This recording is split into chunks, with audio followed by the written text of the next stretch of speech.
The first woman to serve in Congress was Jeanette Rankin from Montana, and she was elected in 1916. Montana, like a lot of Western states, had granted women the right to vote in the early 20th century before passage of the 19th Amendment.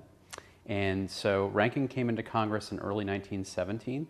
You had the group in that early time period, particularly the Mary Nortons of the world, who just kind of wanted to fit into the institution, particularly when there weren't so many women. But then you get this group that comes in the 60s, and I'm thinking here, this women members like Patsy Mink, and a little bit later Shirley Chisholm, Bella Abzug, Pat Schroeder, who do embrace the role of being what political scientists would call surrogate representatives.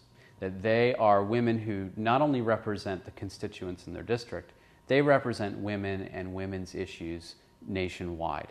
1992 is the year that stands out because we basically doubled the numbers of women in the House at that point. In 1992, for a couple of reasons. The Clarence Thomas hearings had generated a lot of interest among the public and persuaded a lot of women to run for office.